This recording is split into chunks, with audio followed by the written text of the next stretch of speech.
Live from Toronto, Canada, The Conspiracy Show with Richard Serrin from Zoomer Radio, AM 740. Welcome to the Audio Imaginarium. Come on in, weary traveler, hang your cloak on a peg. Come gather around the fire. There are stories to be told, and you are among friends. Owen Wolf is my technical producer. Ryan White is my YouTube live stream editor and producer. Please note, however, that there is no live stream tonight on the YouTube channel. They will return the second week of September. However, all of the shows end up on the YouTube channel within a few days, even when we don't live stream. And again, the YouTube channel is Strange Planet. Child sex trafficking expert Nick Bryant is standing by. He joins me in the first hour. Hour 2, Chris Newby is the author of a brand new book on Lyme disease called Bitten, The Secret History of Lyme Disease and Biological Weapons. On July 8th, federal prosecutors charged financier Jeffrey Epstein with 1 count of sex trafficking of a minor and 1 count of conspiracy to commit sex trafficking. Now, per the indictment, over the course of many years, Epstein, the defendant, sexually exploited and abused dozens of minor girls at his homes in Manhattan, New York, Palm Beach, Florida, among other locations. The document also notes that in order to maintain and increase his supply of victims, Epstein also paid certain of his victims to recruit additional girls to be similarly abused. The prosecution alleges that he sexually assaulted girls as young as 14 years old. Epstein has been known to associate with politicians on both sides of the aisle, members of the British royal family, including Prince Andrew, and numerous celebrities and other people in the public eye. Nick Bryant has been researching and writing about child trafficking and trafficking networks for 18 years. He was the prime mover in uploading Jeffrey Epstein's Black Book to the internet. You can find that at gawker.com. Nick also uploaded a myriad of Epstein's passenger manifests to the internet, also to be found at gawker.com. And according to victims of Epstein, they were pandered to Epstein's powerful cronies, but the indictment against Epstein doesn't name the additional perps who molested the underage girls pandered by Epstein. So, unless additional individuals are indicted, the Department of Justice continues to be part and parcel of a cover-up. Nick Bryant is the author of The Franklin Scandal, which is the only book to tell the tale of interstate child trafficking network and its cover-up. The network, elucidated by the Franklin Scandal, bears eerie similarities to the Epstein trafficking network. Nick's writing has recurrently focused on the plight of disadvantaged children in the United States, and he's been published in numerous national journals, including the Journal of Professional Ethics, Journal of Applied Developmental Psychology, Journal of Social Distress and Homelessness, the Journal of Healthcare for the Poor and Underserved, and Journal of School Health. He is the co-author of America's Children, Triumph or Tragedy, addressing the medical and developmental problems of lower socioeconomic children in America.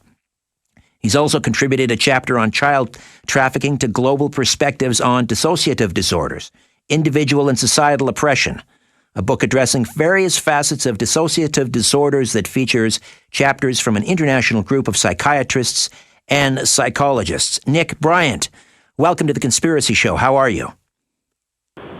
Good. Glad to be with you, Richard. Just take a minute and explain, tell us a little bit about the Franklin scandal that you covered and how, as I mentioned, it bears an eerie similarity to the Epstein case.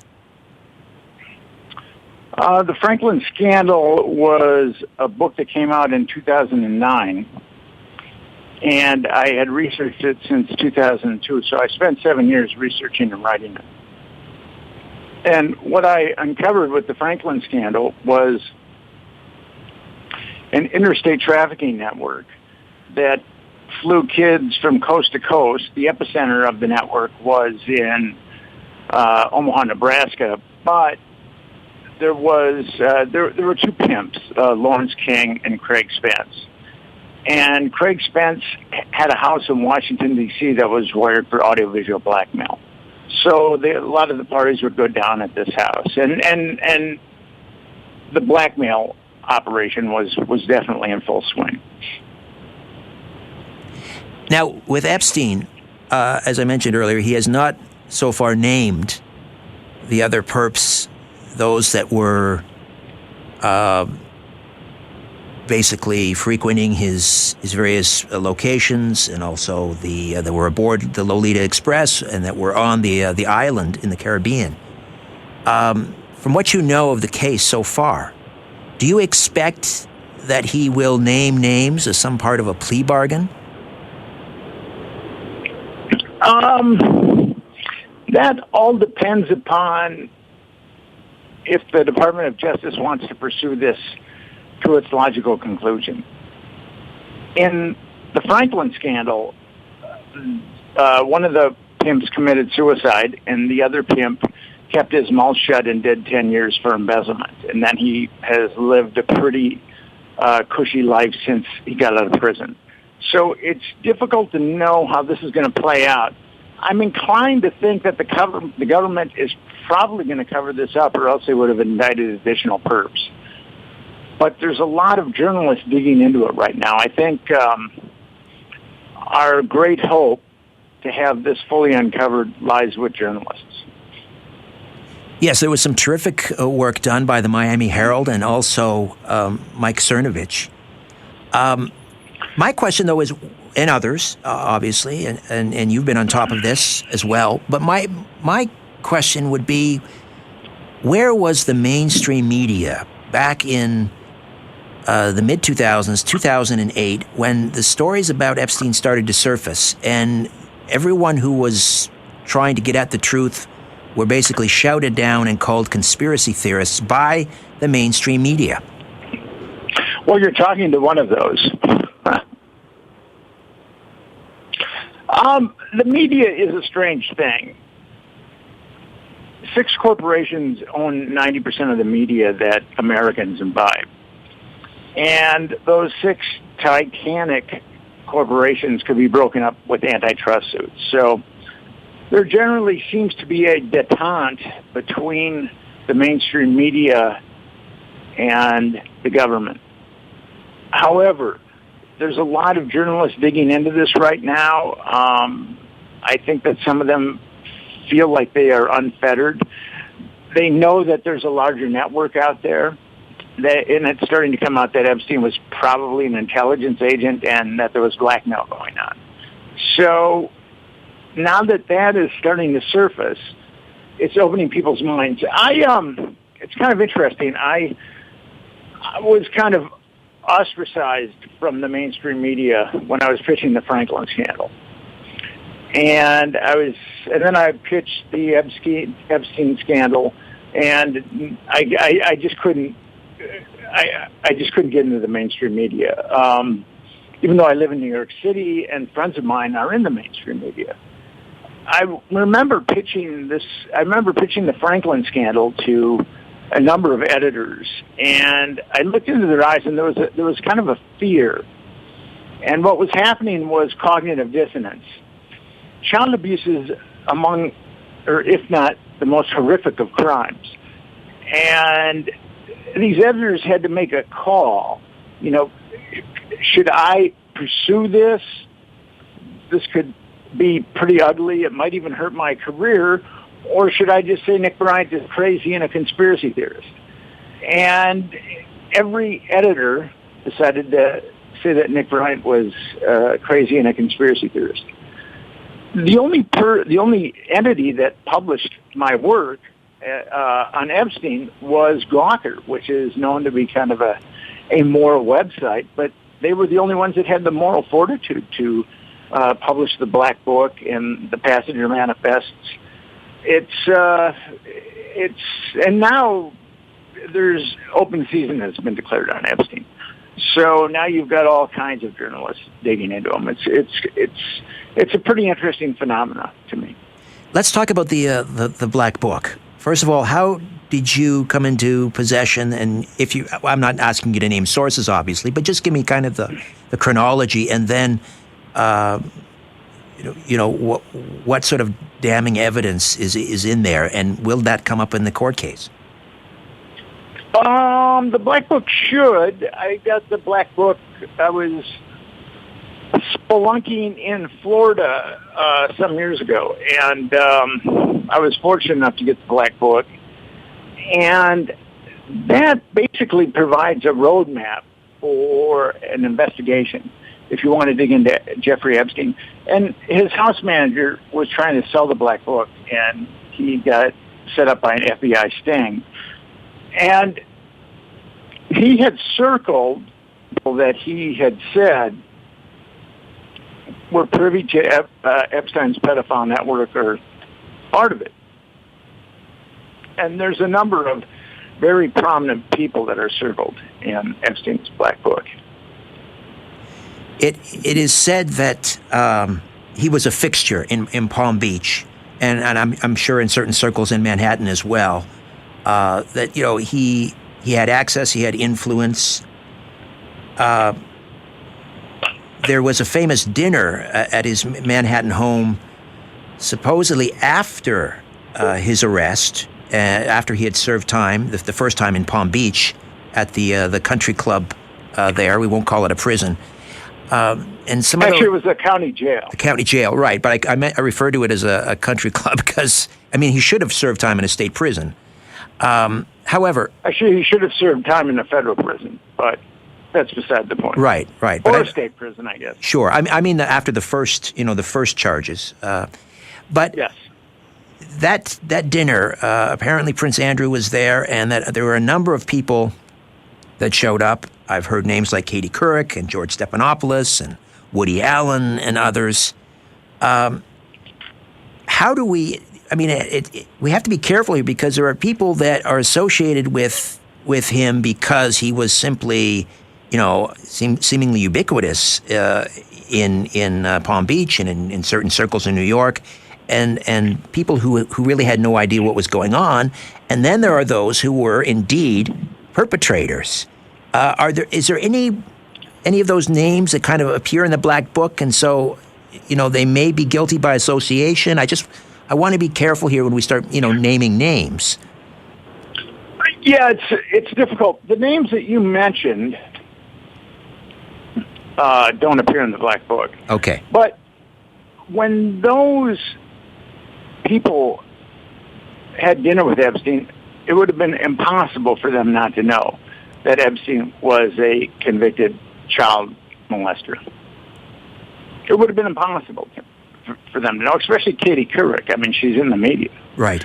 And Woody Allen and George Stephanopoulos is in the media. So it would have been really impossible for them not to know that Jeffrey Epstein was a convicted child molester. And the manifest that you also that was also published by Gawker. Did this come from yes. the FAA, or where did it come from? It came from a source. Okay. And it's been... Go ahead, sorry. Yes, go ahead. It came from a source, and I was fortunate enough to get it pretty early on in my investigation. Would it also, though, mirror because it would also be an official FAA manifest, I'm guessing. Would it be one and the same? I believe it is, and it lists the various people that were on the planes. Sometimes it lists their first name, sometimes it lists their initials. So I'm surmising that in those cases, those are probably underage girls. And are these flights anywhere that the plane that was later dubbed the Lolita Express? Are these flights to the island only, or are they flights anywhere? They go all over. Epstein was very peripatetic. Those passenger manifests go all over. And former President Bill Clinton said that he had no knowledge of what was going on and claimed that he only flew on that plane on 4 occasions. None of them were to this supposed island. What do the manifests show in terms of former President Bill Clinton? Well, Bill was on a number of those flights, and Bill Clinton isn't known for his veracity. So I don't think that we should take Bill on his word when it comes to this particular situation. But is there a discrepancy? It's kind of like he didn't have. It's kind of like he didn't have sex with Monica Lewinsky. Type of a deal. Right. But I mean, he says 4 times. Does the manifest indicate more than 4 times? Yes, Bill was seemingly a frequent flyer. He had frequent flyer mileage on the Lolita Express. I've heard the number 26 bandied about. Is that in the ballpark, the number of times that he flew aboard that plane? That would be in the ballpark, yes. Right. And does it also indicate in the manifest that he had, on a number of occasions, basically ditched his Secret Service detail to get on the plane? Sometimes there's no Secret Service detail, and sometimes there is.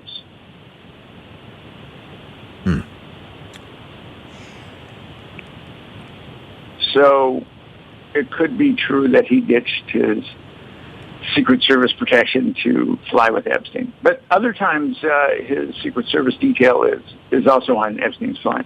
Right. I've also read reports that the idea for the Clinton Global Initiative was actually struck on board the Lolita Express, and that the idea may have even come from Jeffrey Epstein.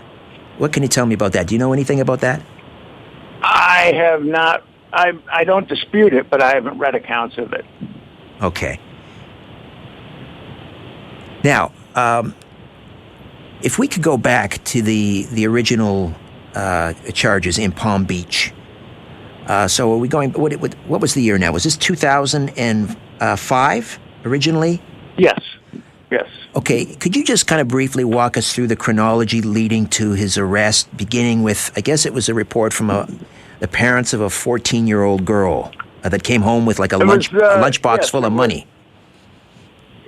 Well, it was stepmother of a 14-year-old girl.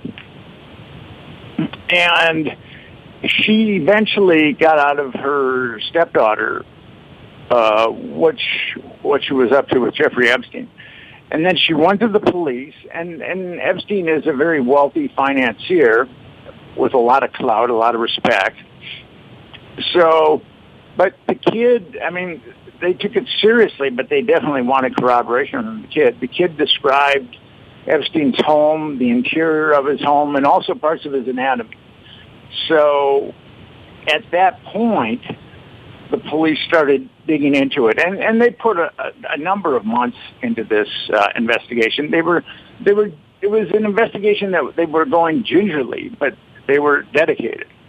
And they ultimately found 5 girls, underage girls, that would talk to them, and there were in the search warrant there are statements of 17 people. So 5 of them were underage girls, and then the rest were people that could corroborate the underage girls. And so when this case was presented to the Palm Beach DA's office, what happened? Well, what happened is the state of Florida took over. Epstein should have been indicted on 5 counts of child molestation because there were 5 girls that initially came forward. So the Palm Beach Police Department, which really did a stellar job, I mean, there was a tremendous amount of pressure on the Palm Beach Police Department, especially the police chief, Michael Ritter. But he was a stand-up guy, and he was followed, he was harassed, but he still hung in there with this investigation. And so there are police officers that are really, superlative human beings. And I think he's probably one of them. So they amassed all this information, and they just felt like Palm Beach should have indicted Epstein right there with 5 counts. But the state of Florida decided to call a grand jury, which is very abnormal because in Florida, grand juries are generally for capital cases. And the grand jury, okay, so in the Franklin scandal, there was a grand jury. And I've got the sealed grand jury testimony, and a number of the sealed grand jury exhibits, too. And in that case, it was that grand jury was very cooked.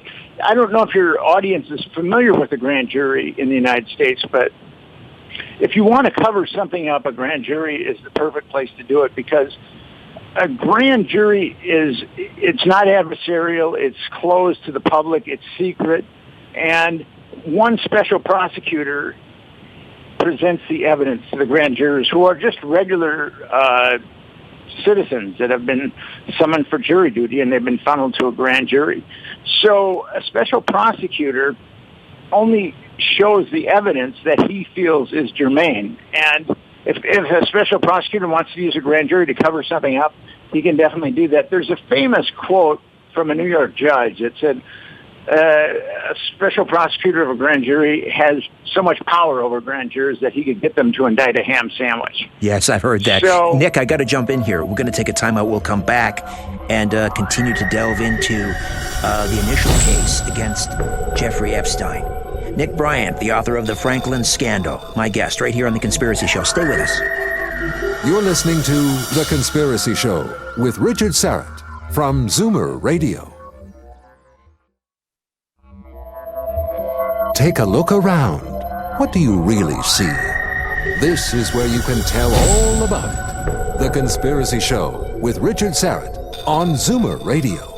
We are back with Nick Bryant, the author of The Franklin Scandal. We continue to delve into the Jeffrey Epstein case. We were talking about the grand jury, which was struck in Florida after the initial charges were brought against Epstein. First of all, the idea that he was charged, a single charge, for soliciting a prostitute an underage prostitute, is just... No, it wasn't.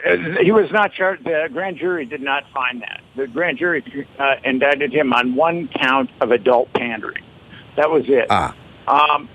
And in the Franklin scandal, you have a similar thing, but it's even more ominous, because all the perps were not convicted of anything, and the victims who refused to recant their abuse, they were indicted. So that's how screwy grand juries can be. Right. But yes, the Epstein grand jury was very screwy, because it just indicted. There were 5 underage girls that had been molested by Epstein that the police could produce, but that particular grand jury just indicted Epstein on one count of adult pandering. And at what point... Which carried a 5-year sentence. Right. And at what point...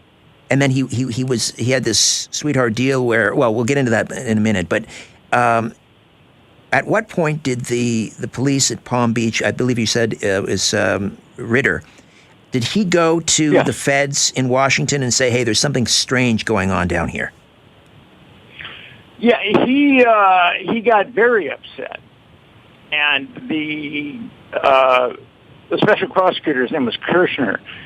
He felt like Kirshner had done a very incompetent job, if not an outright cover-up. And he was quite vocal about the machinations of that grand jury and Epstein being indicted on one count of adult pandering, because he knew that there were 5 girls that they'd interviewed, but he knew there were other girls. So that grand jury was basically a ham sandwich. And so he went to the federal prosecutors, and they got involved. And I guess the head of the office at that point was the recently resigned Labor Secretary Alexander Acosta. So they moved in, and what happened then after they took over the case? Well, that became Kafkaesque too. The feds had a list of like 36 Epstein victims. But, okay, now according to Vicki Ward's reporting, which has been quite phenomenal, she's added a dimension to this that hadn't previously been added, although I was aware of it. According to Acosta, he was told that Epstein was intelligence, and that for him to know any more was above his pay grade. That is the reason why Acosta gave him such a sweetheart deal. Which turned out to be 13 months in the county jail, and he only had to spend nights there, and they turned it into a suite, and right. That was. Now, further to that claim that he was an intelligence asset, what is interesting is that any deal that would have been struck by Acosta, I'm sure he couldn't have made on his own. That would have had to go straight up through the Department of Justice, I'm guessing, and the Attorney General. At that time, it would have been George W. Bush's Attorney General. I think it was Gonzales at the time. Is that a fair assumption that deal would have had to have been approved by the Attorney General, and if not, the President? I would say that that's a fair assessment, because if you're going to let a child molester walk, I mean, a U.S. attorney isn't going to eat that. Acosta ultimately ended up eating it, but as I said before, Acosta was told that Epstein was intelligence, according to Acosta and Vicky Ward. So it's obvious that there were some people above the U.S. attorney that were telling Acosta to back down, and that would have been the Attorney General and possibly the President of the United States of America. So, as an intelligence asset, this horrible, evil operation would be to bring in opposition politicians, world leaders, etc., obviously place them in the most uncompromising position imaginable, humanly imaginable, and then use that as leverage for whatever political reason. Is that the idea? Yes, and what's really interesting about that is in the Franklin scandal, we saw the exact same thing. There were hidden cameras in a Washington, D.C., a very nice Washington, D.C. house where the pedophile parties would occur. So, and Epstein, it's been shown now, and actually when the Palm Beach Police Department first raided his house, they found 2 hidden cameras, although I think Epstein was aware of the raid and he'd pretty much cleaned things out, but he still had 2 hidden cameras. And we're seeing that there were hidden cameras in other places too, not just at his place on Palm Beach. So yes, it was definitely a blackmail operation. Is that how he made his money? Because some are questioning that he was a hedge fund guy at all, that his source of income was through blackmail. Yes, I think that a lot of his money could have been made through blackmail, but here's the thing with that. Okay, so Epstein is blackmailing very powerful people. And powerful people have access to thugs and assassins. So in a situation like that, these powerful people have to know that there's an organization that's behind Epstein, or else Epstein doesn't last very long. And we saw that with the Franklin scandal too. The pimp in Washington, D.C., he was being protected by Secret Service agents. And Epstein wasn't protected by Secret Service agents, but I think that the people who he was the catalyst for compromising were aware that there was a very powerful entity behind Jeffrey Epstein. And that powerful entity still exists, and therefore the likelihood of what's going to happen if the people behind Epstein, are they going to continue to protect him, or are they going to let him, basically, are they going to leave him hanging in the wind, so to speak? Well, it looks like he's hanging in the wind. I mean, he's been arrested without bail. I think according to reports of the bail hearing, he was a little disoriented. So I think that Epstein has been sacrificed. But if that grand jury, that federal grand jury in New York City, was really doing what it was supposed to do, there would have been other people indicted other than Jeffrey Epstein. There would have been other perps indicted, and it did not indict other perps. So I think that is that's a major problem. It shows that there's a cover-up in effect with Jeffrey Epstein right now. If he names names or names come out, I mean, how explosive do you think this is going to get? I mean, could this, for example, bring down the British royal family because of an association with, or a friendship, really, between Prince Andrew? I've also heard Prince Charles' name bandied about in connection with Epstein. How damning is this going to be? If Epstein talked, it would go all the way up to Mount Olympus. That's for sure. Is it going to change everything? Well, it would be a game changer, but our Attorney General, William Barr, he's very corrupt. So it's really difficult to know if this is going to go any further other than Epstein. I mean, remember the Jimmy Savile, well, most of us remember the Jimmy Savile case, what a horrendous monster this person was, but also protected by the BBC, also an intimate, with the royal family.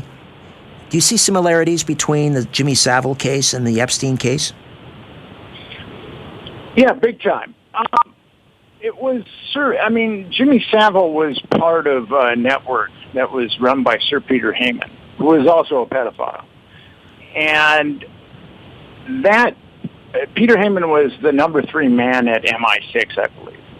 And they had, it was called the Pedophile Information Exchange. And they even had Ted Heath was part of that. So Ted Heath, the British Prime Minister, was molesting little boys at that time.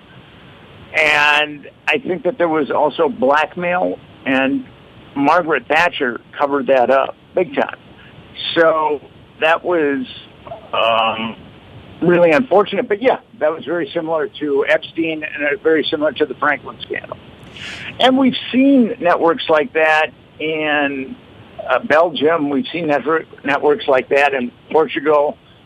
We've seen networks like that in Argentina. And actually a network like that was recently uncovered in Italy. So these power broker pedophile networks are not rare. I mean, they're happening. They're ubiquitous. All right, let's take another time out. We'll come back. You mentioned Belgium. We'll talk a little bit about the Dutroux case as well. My guest is Nick Bryant, author of The Franklin Scandal, as we discuss the Epstein child sex trafficking case right here on The Conspiracy Show. Stay with us. Shaking the world and seeing what falls.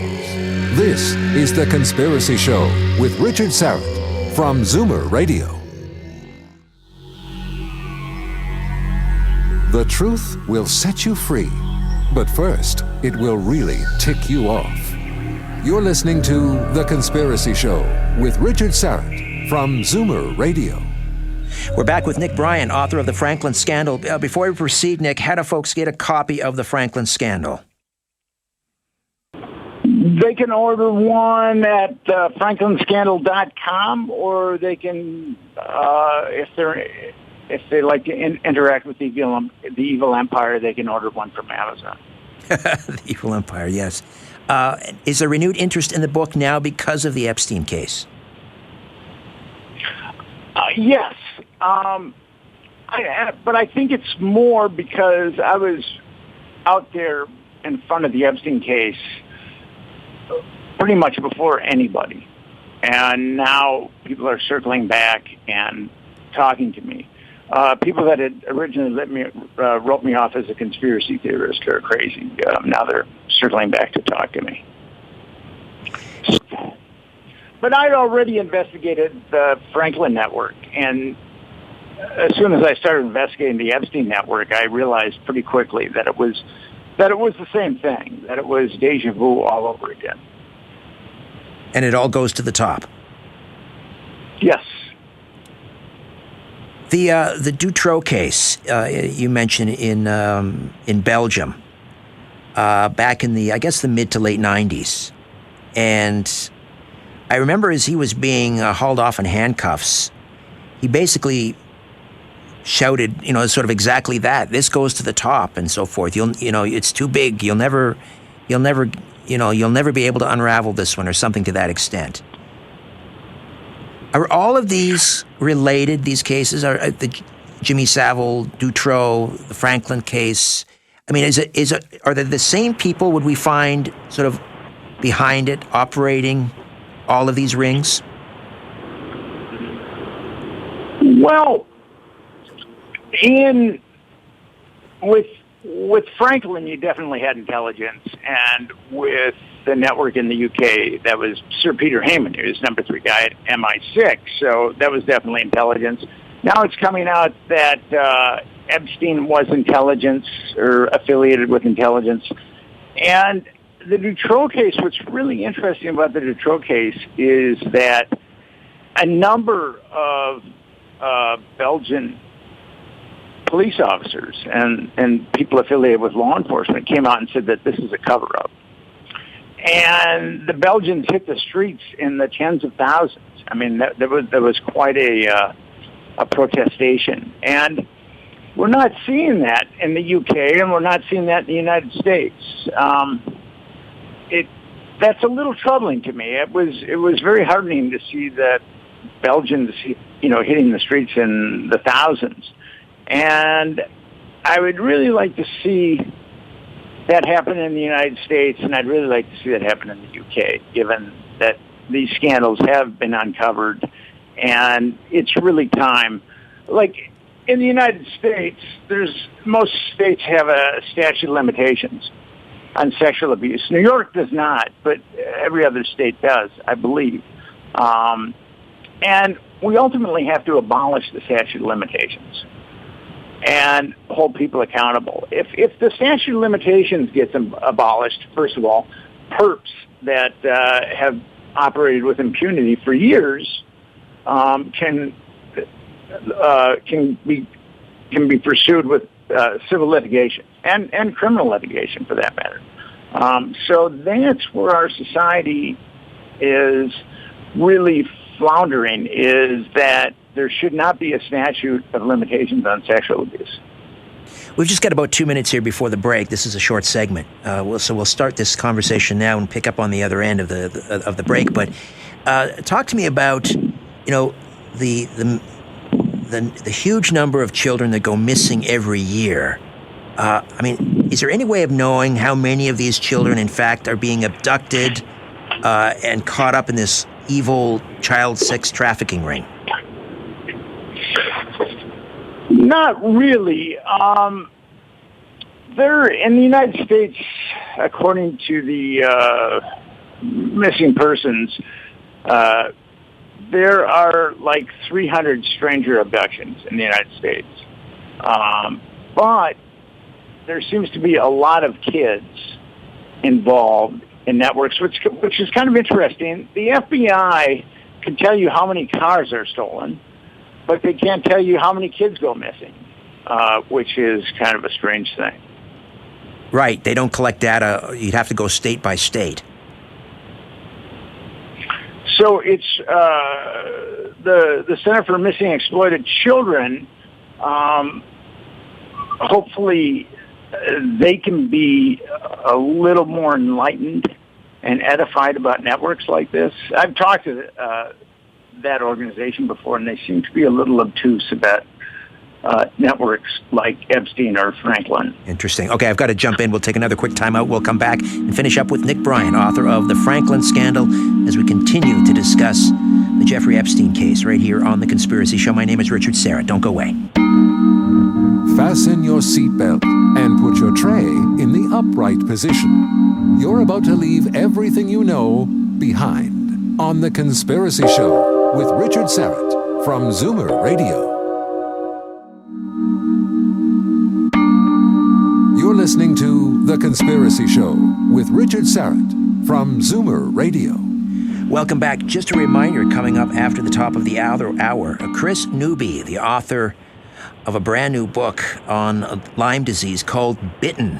And she may have been responsible for inspiring a U.S. House investigation into whether or not the Pentagon created Lyme disease as part of a biological weapons program. That's coming up in mere minutes. Right now, Franklin, we're talking about the Epstein case with the author of the Franklin Scandal, Nick Bryant, who's been all over the Epstein case as well. The Madeleine McCann disappearance. Is it your opinion that this young girl was also snatched by a pedophile ring? I don't know. I have not investigated her disappearance. So, is this case likely to drag on for some time in your estimation, or who's ever behind this? I'm guessing they would want to see it mopped up very quickly. They don't want to see it spread and other people named and so forth. They just would like to see Epstein tried, convicted, and jailed and disappeared, basically. What are your thoughts? Yes, it's kind of interesting that he's been arrested in the first place. I think those series of articles from the Miami Herald linking Acosta and Epstein and the sweetheart deal, I think that compelled the Department of Justice to act. But with Epstein, we just don't know what's going to happen. I would like to see other powerful perps indicted, but it's equally plausible that Epstein kills himself or someone kills Epstein and makes it look like Epstein killed himself. So all those possibilities are plausible. Or it's plausible that Epstein keeps his mouth shut and goes to prison for the rest of his life. I mean, all those variables are in play here. You don't see him exchanging names for a lighter sentence. I think Jeffrey Epstein was probably edified about his situation when he was in Europe, or maybe even before he went to Europe, like Lawrence King was, I believe. He was just scooped off the street and brought to Springfield and Missouri at there's a federal psychiatric hospital prison there, and I think he was told that, Larry, you've done some good work for us, and if you keep your mouth shut, you'll do some time, and we'll take care of you. That's what happened. The same deal might go with it for Epstein. I mean, we just don't know at this point. And now with the the renewed interest in the Franklin scandal because of your book, because of the Epstein case, do you think that aspects of that are going to be reopened? I would very much like to see that. And it's long overdue that the media help these kids. And there was a lot of kids that got molested in the Franklin scandal. And law enforcement has basically said that no children were molested in the Franklin scandal, when actually scores were. That network was active for about 8 years or so, flying kids around everywhere. So yes, I think that there'll be some renewed interest in the Franklin scandal, and I hope that there's a broader understanding of this, so that states and actually the federal government can start retracting the statute of limitations on child sexual abuse. Right. It's long overdue that we get rid of the statute of limitations on child sexual abuse. Amidst all of the the leaks from the DNC during the WikiLeaks scandal, and we started to learn about this Pizzagate thing, which again the mainstream media said was a conspiracy theory and it was totally false. I mean, and that particular case may well have been, but the narrative was right. Or now, do you think there may be more to that story than we know? That maybe there was something to Pizzagate? I'm agnostic on Pizzagate. I investigated a little bit. I thought I had a lead. The lead kind of disintegrated. So at this point, I'm agnostic on Pizzagate. I try to be agnostic on most things and keep my mind open. That's why I ended up pursuing the Franklin scandal and also Epstein when people were just writing off as a conspiracy theory. Right. But again, the idea that, okay, so this particular restaurant may not have been involved, but in other words, this particular story wasn't factually accurate, but the narrative, the overall narrative, is true. Is that fair to say? Well, we've seen power broker pedophile networks with Franklin, with Epstein, with Sir Peter Heyman, Jimmy Savile. We've seen them in Belgium, as I said, and Portugal, and a recent one in Italy. They're all over. So, yeah, I mean, if you're saying that Pizzagate was just kind of delineating a power broker pedophile network, I would say that there are power broker pedophile networks, absolutely. But I'm still agnostic about Pizzagate. I investigated a little bit, and I couldn't find any leads to corroborate it. This is a difficult question. I don't know if this is something that you care to even address, but we often hear in relation to these child sex trafficking rings, there is an element of satanic ritual. Have you come across any evidence of that, either in the Franklin scandal or in the Epstein case? It's 3 of the victims in the Franklin scandal said that there was ritual abuse involved. I've looked for it in the Epstein case, and I haven't been able to find it. So that's kind of where we stand at this point. But I was looking for it. Right. And the satanic element in the Franklin scandal, the ritual abuse. I mean, was there mind control involved here?